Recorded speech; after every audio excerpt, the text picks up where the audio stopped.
Job chapter 1, verses 1 through 22. So, verse 1.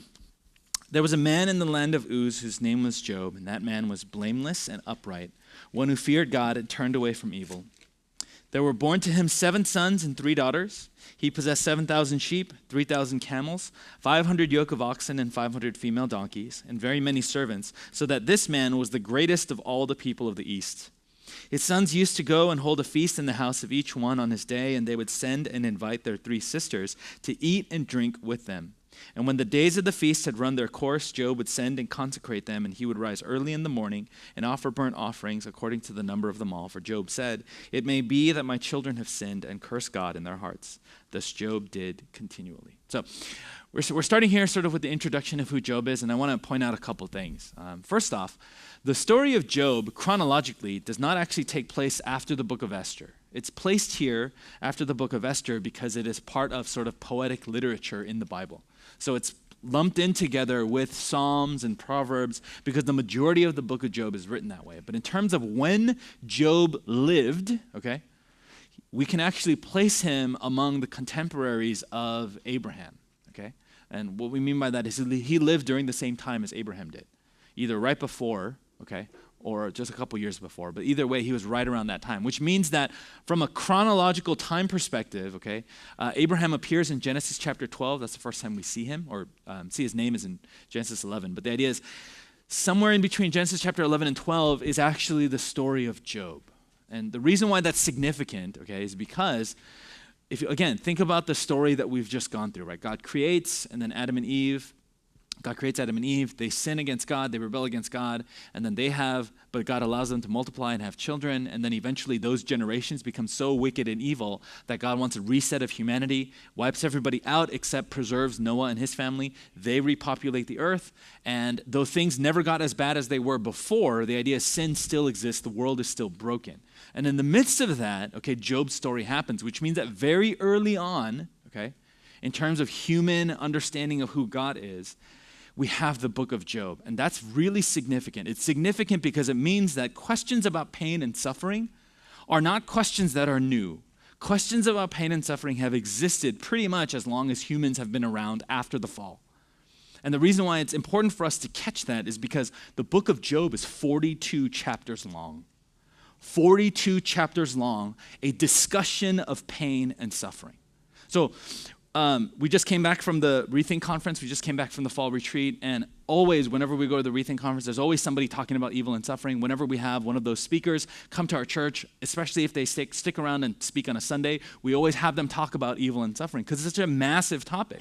Every single one of us is going to be touched at some point in our life by incredible amounts of pain and suffering. It's what it means to live on the earth. Okay? It's a picture of reality, right?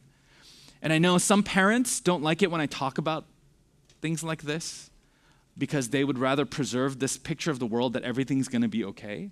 But that's not reality. Like, one thing you guys need to learn about me is I'm for truth, and I'm never going to tell you otherwise. If I believe that it's true, you're going to hear it. This world is broken. There is tons of good stuff, but the world is ultimately broken. That's why I want Jesus to come. I don't want this to be the eternal existence for all of humanity. I want Jesus to come. I want him to establish his kingdom and have a new heaven and a new earth. My heart longs for that, okay? And so this world is not the best that there is. It's incredibly broken. It's incredibly fractured. There's a lot of pain and suffering.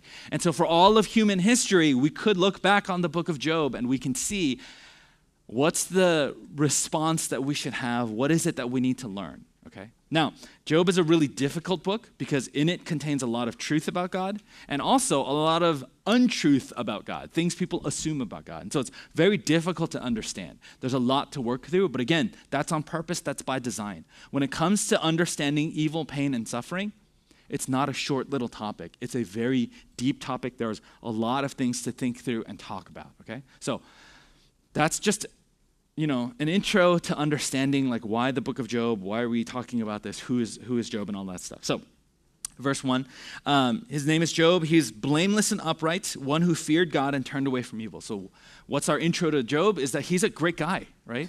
It says he's blameless and upright. That doesn't mean he's sinless. It means that he has an incredible amount of personal integrity and relational integrity.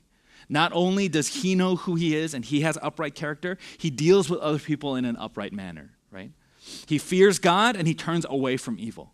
He's a great guy. Verse 2, there were born to him 7 sons and 3 daughters, 10 children, right? He possessed 7,000 sheep, 3,000 camels, 500 yokes of oxen, 500 female donkeys, and many servants. And it says in verse 4, at the end of verse 3, so that this man was the greatest of all the people of the East. He was the wealthiest man. Not only was he the wealthiest man, he was the greatest man, okay? And I think that's referring not just to his wealth, but also to his character as well. So even if you hated him because he was super rich, right? He was still such a great guy that if you had a conversation with him, man, I'm so jealous of how much money he has. But dang it, Job's such a great guy. Like, I can't hate the guy. He's so awesome. He's so great. And he was a phenomenal father too. It says in verse 4 that his sons, right, used to go and feast in the house on each one on his day, and they would send and invite their 3 sisters to eat and drink with them. So he has 10 kids, and they would have birthday parties, basically, and they would invite all of the family over for their birthday parties, and they would have these giant feasts. In verse 5, and when the days of the feast had run their course, Job would send and consecrate them, right? He would have them be purified after their feasts so that he would rise early in the morning and offer burnt offerings according to the number of them all, for Job said, it may be that my children have sinned and cursed God in their hearts. Thus Job did continually. He was the kind of father that knew that his relationship with God was incredibly important and knew that you can't just sin against God and just kind of live your life. He knows God is holy and he knows that he demands holiness, and so he wants his family to be presented as holy before God. And so even if his sons and daughters haven't sinned, that he saw, just in case in their heart or in their mind they may be thinking negative things about God, what does he do? He offers sacrifices before the Lord, just in case.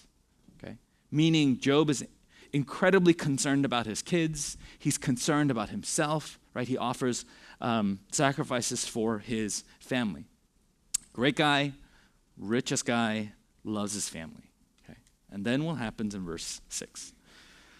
Now there was a day when the sons of God came to present themselves before the Lord, and Satan also came among them. The Lord said to Satan, from where have you come? Satan answered the Lord and said, from going to and fro on the earth and from walking up and down it. And the Lord said to Satan, have you considered my servant Job, that there is none like him on the earth, a blameless and upright man who fears God and turns away from evil? Okay. And so the situation is, God's in his throne room and the angels come before him, and among the angels there is actually Satan, and he has this conversation with God. And God says, where have you come? Satan answers, from going to and fro on the earth and from walking up and down it. Okay, now, how is this happening? What's going on? Is Satan like sneaking up with the angels and he just kind of wants to check out who God is? Right? This situation, this scenario is actually a little interesting if you think about it. Okay, the question is, like, what is actually happening here? Is God allowing Satan to come up? Does God know that Satan's coming up? Well, of course he does. God's omniscient. Like, Satan can't sneak up on God. And then the second question is, why does Satan want to come up to God? Because if you look at verse 8, it wasn't, and Satan said to the Lord, hey, look at Job, blah, blah, blah, blah, blah, right? It's God who brings up. So it's almost like Satan is supposed to be there, and God's bringing up a conversation. And that's an interesting thing to think about, okay? But look at chapter 2, verse 1 and 2. Again, there was a day when the sons of God came to present themselves before the Lord, and Satan also came among them to present himself before the Lord. And the Lord said to Satan, from where have you come? Satan answered the Lord and said, from going to and fro on the earth and from walking up and down it. It's the same exact words. The fact that it happens twice, the fact that no one thinks it's unusual, means that during the time that Job was alive, Satan regularly presented himself before God. That should blow your minds. Like, wait, I thought they were like sworn enemies. Like, right? What's going on? Martin Luther said it best. Because yes, Satan is the adversary. Yes, he's the devil, but he's God's Satan. Meaning, Satan can only do what God allows him to do. So even though Satan's rebelled against God, God has a purpose for keeping Satan around. And that makes sense. Because when Satan and the demons, when they rebelled against God, God could have destroyed them. But he doesn't. He allows for Satan and his demons to come to earth, he allows Satan to become a serpent and to tempt Adam and Eve. Now, there's a lot of philosophical things that we can talk about, but just know that what we're reading here is not actually unusual from what we find in the book of Genesis. And so I want us to kind of understand that what's happening here is we're presented with a view of God that is incredibly sovereign, right? God here is so big and so large that you cannot look at Satan and think of him as some equal to God, where there's the forces of good and evil, the yin and yang. That's not how it works, right? Satan is a minion and God is Gru. Whatever the minions, right? Whatever the minions are allowed to do, it's because of what the Gru tells him to do. I'm talking about Despicable Me, by the way. Some of you are like, Gru, what? Did he mean to say God? No, talk about Despicable Me, right? Like he rules over the minions. In other words, Satan is an instrument of God. Okay? Now, this may blow your minds and you may want to disagree. And there's a lot of liberal scholars who will say, oh, that doesn't sound right. I can't believe that would be the case or whatever. But what's the alternative explanation? That somehow Satan at some point could actually overpower God and defeat him? They're not the same in power, guys, at any point. And then done. And Satan and his demons, they know this, okay? So what's happening here in the beginning of Job is Satan's doing his rounds. He's coming up to God, just like, okay, I hate this, but yeah, I'll have a conversation with you because I have to, because otherwise you'll destroy me. And notice, who brings up Job? Look at verse 8. It's God. And the Lord said to Satan, have you considered my servant Job, that there is none like him on the earth, a blameless and upright man who fears God and turns away from evil? The same exact description that you find in Job chapter 1. The man was blameless and upright, one who feared God and turned away from evil. So if Job knew that this was happening, I'm sure Job would have been thinking to himself, like, why are you bringing me up? Right? Like, I thought you liked me. Right? I mean, does verse 8 sound like God hates Job?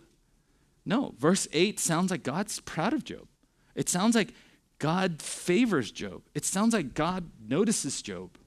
So what's happening? Verse 9, then Satan answered the Lord and said, does Job fear God for no reason? Have you not put a hedge around him and his house and all that he has on every side? You have blessed the work of his hands and his possessions have increased in the land, but stretch out your hand and touch all that he has and he will curse you to your face. This is Satan in terms of the very definition of who Satan is, okay? If you want to know what the devil's job is, if you want to know what Satan's doing in the world right now, this is what he's doing. Consistently and constantly questioning the goodness of God. What is it that God said to Job? I mean, what is it that God said to Satan about Job? He said, have you seen Job? Job is so awesome. He's blameless, he's upright, he's a righteous man, he fears God, and he turns away from evil. And what is it that Satan does, right? He says in verse 9, does Job fear God for no reason? Like he's always questioning. And notice, this is the same exact tactic he takes with Adam and Eve. Did God really say you're not supposed to eat the fruit? Right? And so when you and I, when we doubt God, that's actually the voice of Satan. When you're doubting the goodness of God, when you're thinking, is God really good because this is happening in my life? Is God really good when all these things are going on? Like that's the definition of a satanic thought, okay, is this idea that we're constantly questioning whether or not God's good. And notice how cynical and sarcastic Satan is, right? And this really should hit us because my second language is sarcasm. Like that's how I talk, okay? And I'm honestly, like this week, kind of convicted by this because Satan is so sarcastic. He's so sarcastic, right? And we think sarcasm is cool, we think cynicism is cool, and you see that it's not. It's actually satanic, guys. Like, it's not okay, it's not good. And we see that that's his attitude, right? Satan answered, does Job fear God for no reason? Didn't you protect him? That's the only reason, right? And he says, and look at just imagine the hatred that's inside Satan, verse 11. Stretch out your hand, touch all that he has, and he will curse you to your face. Like, this is so incredibly disrespectful. And again, I would imagine the next verse should say, and God crushed Satan. And then the end of the book of Job, right? Like that's what you think would happen. But look, verse 12, this is shocking. And the Lord said to Satan, behold, all that he has is in your hand. Only against him do not stretch out your hand. So Satan went out from the presence of the Lord. In other words, God himself says, oh, really? Do whatever you want. You just can't hurt him, but do whatever you want. And that should shock us. I thought God liked Job. I thought God favored Job. So why is God putting Job in the hands of Satan? Something isn't matching up with my understanding of who God is and my understanding of the universe. And that's the point of the book, guys. The point of the book of Job is that what we understand about the world, what we think should be right and what we think should be wrong, because sin has messed all of that up, is we have a very limited understanding of the world that's around us. We have a very limited understanding of how things ought to be. In other words, if we made you somehow the king of the entire earth and the king of the entire world, could you make things better? Right? Like, do we have that kind of understanding of how things ought to be? Right? Now, we have pictures in our minds and in our hearts of how things should feel, but in terms of how things actually should be in a world that's fallen and that's broken, we have very limited understanding.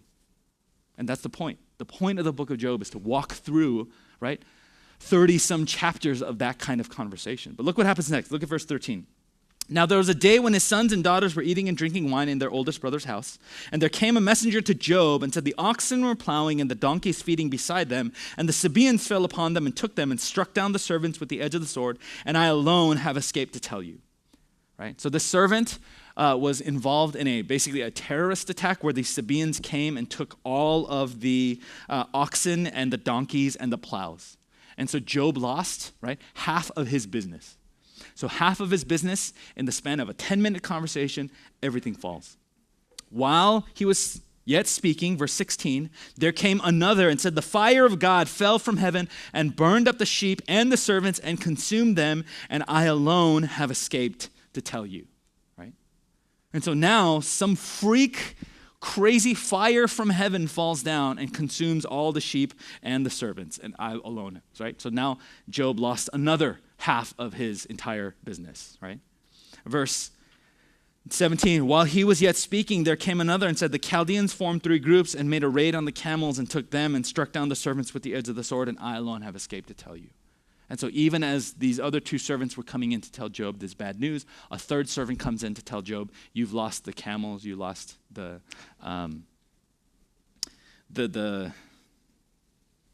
servants as well, the camels and the servants, right? And the idea is, within a span of 15 minutes, right? Let's just say 5 minutes for each explanation, Job lost all of his wealth. He essentially was the richest person in the world, and in 15 minutes, he's now the poorest person in the world. He has nothing. Verse 18. While he was yet speaking, there came another and said, your sons and daughters were eating and drinking wine in their oldest brother's house. And behold, a great wind came across the wilderness, struck the 4 corners of the house, and it fell upon the young people, and they are dead, and I alone have escaped to tell you. And within the span of another 5 minutes, as he was hearing about how his entire business has crumbled, Job has now lost his entire family. Or he's lost all of his children. So all 7 of his sons and all 3 of his daughters, they all died in one place at one time. And he's hearing all of this news at once. Now, some people, because of just the extreme nature of these things happening all at one time, and because sort of the nature of the book of Job in terms of the majority of it being written in poetic form, there are some scholars that say that this can't be a real person, right? This has to be some sort of myth or like legend that the Hebrew people told themselves to try to explain suffering in the world. Because every ancient culture has some explanation for why they're suffering, right? Like the gods are angry and that's why they send down lightning bolts, right? So you anger the gods, that's why they're suffering, and so you have to do all this stuff. And so the Hebrew people, like this is just their way of kind of understanding suffering. So Job's not a real character because how does this happen to one person? It's so unlikely. There's no way this is actually real. It must be some sort of myth and legend. But I think that downplays something really interesting and really important for us to recognize. Look, there may not be one person who heard within a 20-minute span of time that he lost parts of his business, lost all of his business, and then lost all of his kids. That may be true. It's possible, okay? But the truth is, these things kind of separated. People all the time have heard this stuff. It's not unusual to find people who have lost their business in one shot. It's not unusual to find people who have lost all of their life savings in one shot, right? Like in 2008, when the great economic crash happened, there were people overnight, okay, within a 24-hour period, lost all of their life savings. Like this kind of suffering happens in the world today. There are people who have gotten a phone call that says that your loved ones were in a car accident together and your entire family's dead, you're the only survivor.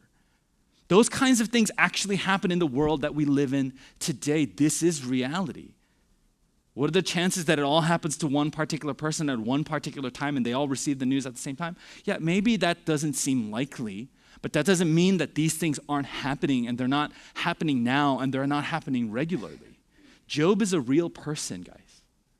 And his reaction is a real reaction. And this story is real, and what he goes through is real, and the God that's behind all of this is also real. And if we just take this as myth or we just take this as legend, you lose all of that. And the scholars that are saying those kinds of things, it's almost like, do you not live in the actual world? Do you not see that these kinds of things happen all the time? This is real. This is true. This kind of stuff happens. And what's crazy is, look at verse 20. Then Job arose and tore his robe.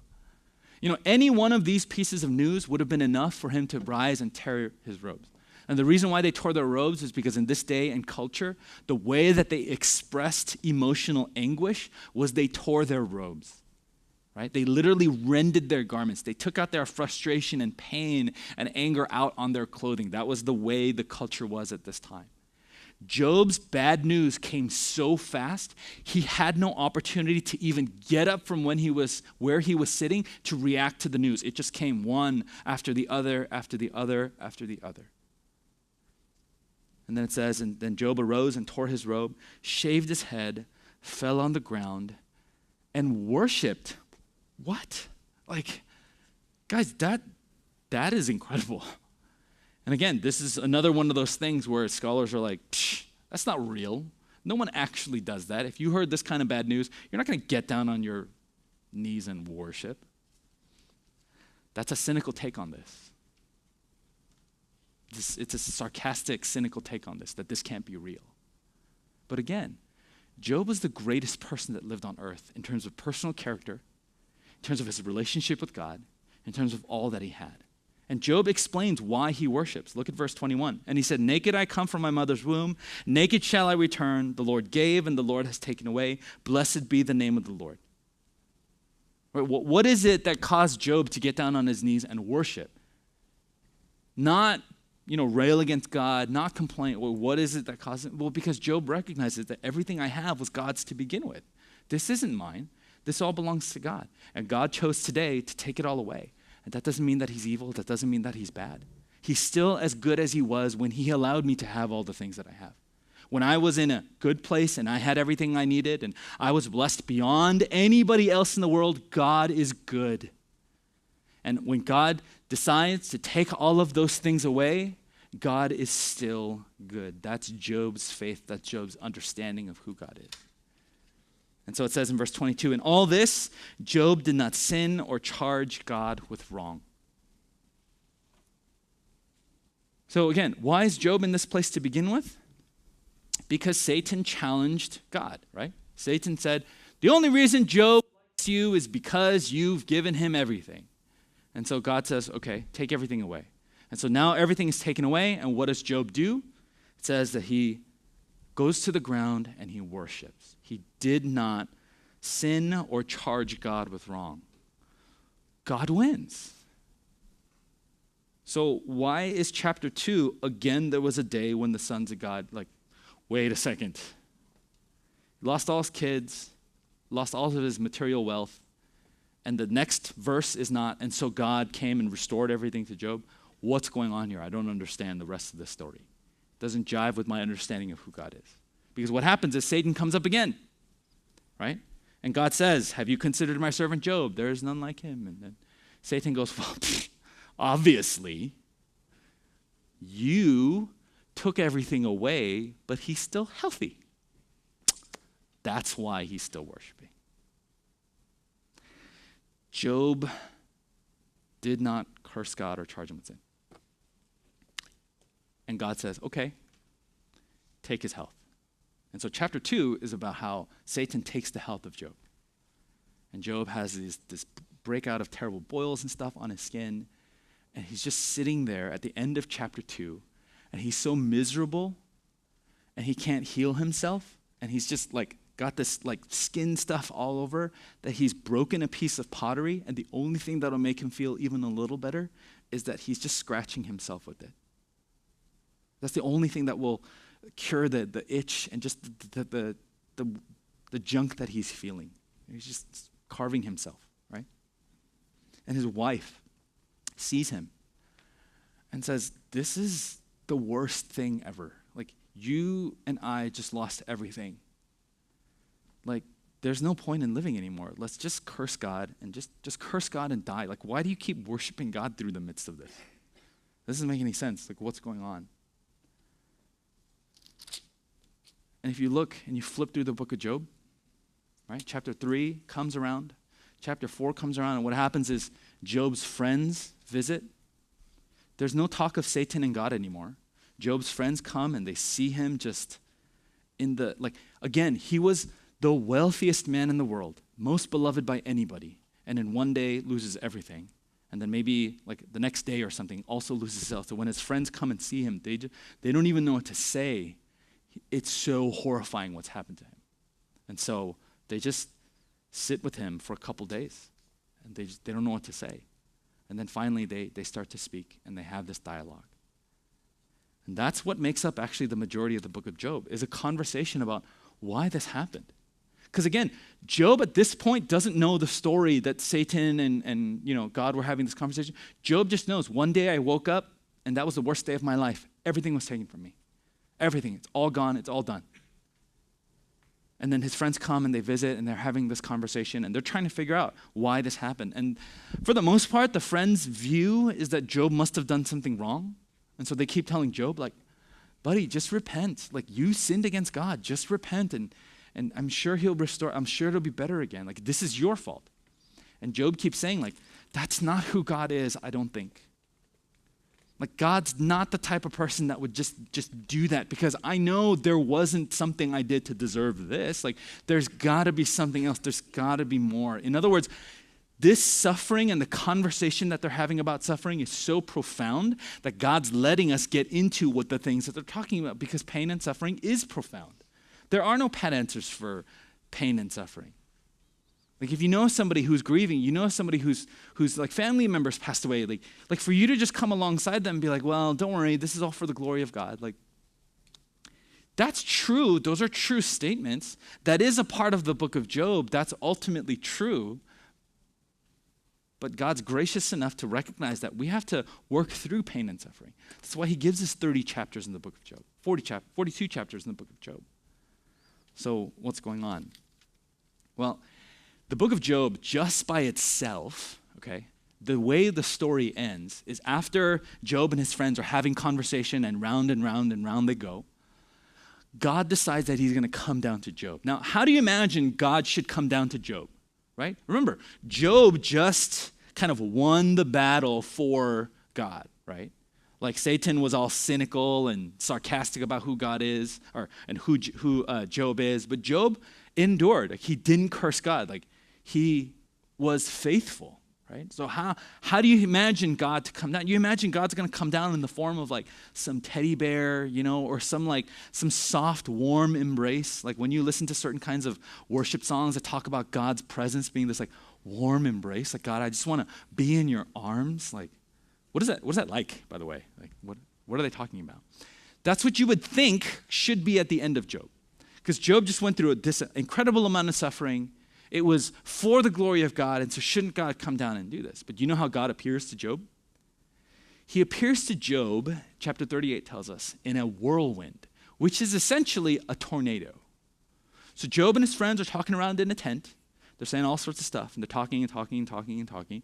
All of a sudden, a tornado hits out of nowhere, blows the tent open, and a voice of God comes screaming out of this tornado. What? It's one of the most shocking things in the Bible, I think. Because we don't imagine that we should be treated this way. Like, God, why are you treating me like this, right? If you're Job, at that point, I'd get up, throw my pottery down, and be like, no, you don't get to appear to me in a tornado. You don't get to shout at me. Like, I've just been defending you this whole time with my friends. They're wrong.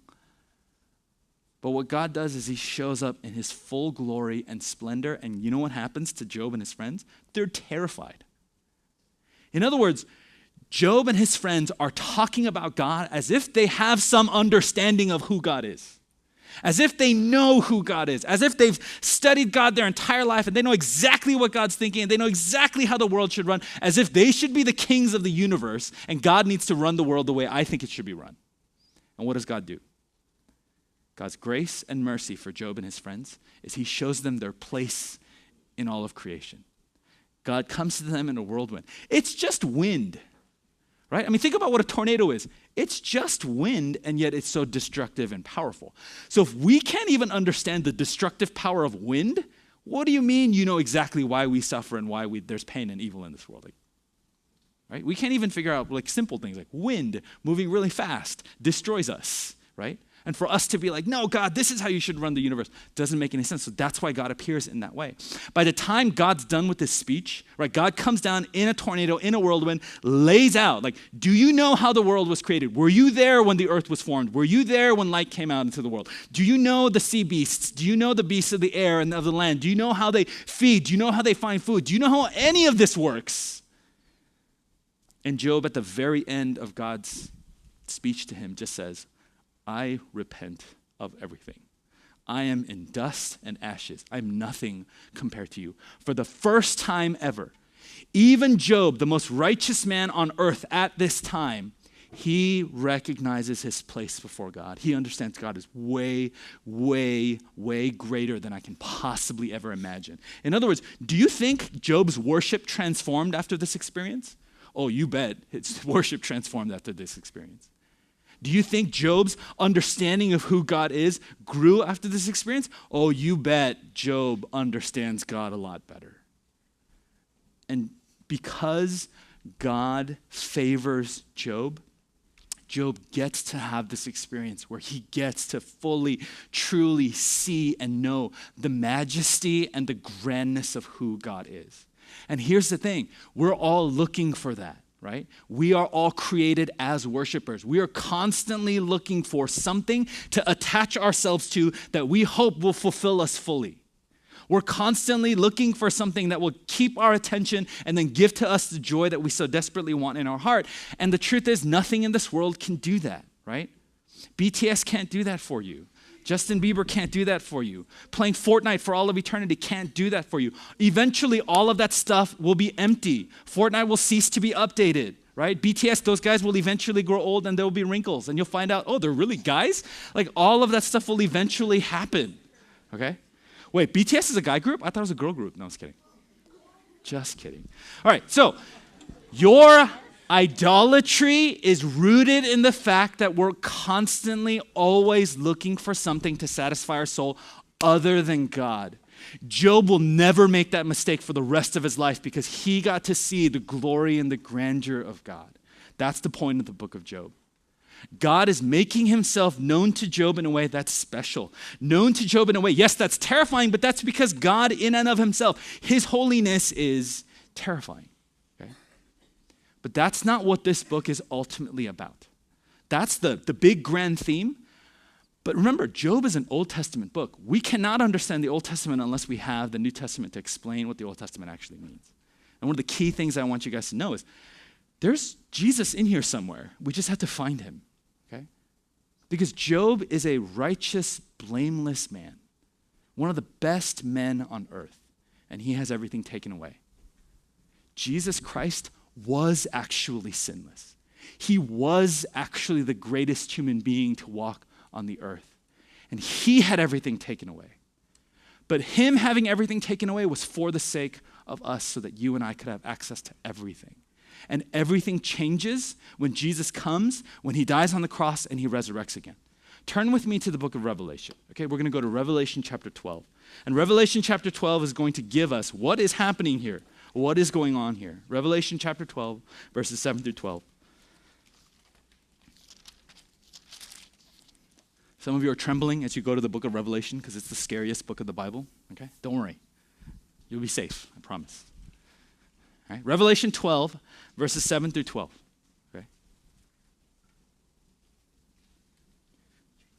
Verse 7. Now war arose in heaven, Michael and his angels fighting against the dragon, and the dragon and his angels fought back, but he was defeated, and there was no longer any place for them in heaven. And the great dragon was thrown down, that ancient serpent who is called the devil and Satan, the deceiver of the whole world. He was thrown down to the earth, and his angels were thrown down with him. And I heard a loud voice in heaven saying, now the salvation and the power and the kingdom of our God and the authority of his Christ have come, for the accuser of our brothers has been thrown down, who accuses them day and night before our God. Now, one way you could look at this is, isn't this what happened before Adam and Eve fell? Now, guys, no. This is not what happened before Adam and Eve fell. This happens when Jesus comes. In other words, the Old Testament saints, right? If you lived during the time of the Old Testament, Satan had access to God every single day. They would make an appearance before God, and they would accuse the saints. They would accuse the good people of God. And God would allow this to happen until God sends his son, Jesus Christ, and then there would be a final battle, or there would be a battle, and Satan would be thrown down. In other words, what happens between God and Satan in the story of Job can never happen to you and me because of what Jesus has done for us on the cross. The story of Job is a shadow, of what is to come. And the thing that has come is Jesus' resurrection and death on the cross. Verse 11, and they have conquered him by the blood of the Lamb and by the word of their testimony, for they love not their lives even unto death. Therefore rejoice, O heavens, and you who dwell in them. But woe to you, O earth and sea, for the devil has come down to you in great wrath, because he knows that his time is short. When it comes to our salvation, Satan can never come to God and question our salvation, because our salvation now is not based on what we do, but it's based on the blood of Jesus Christ. It's based on the power of the gospel itself. And because we have access to that now, the only damage Satan can do is on earth. And it's minuscule compared to the power and the grace and the mercy that we have in Christ Jesus. I'm going to ask you guys to bow your heads.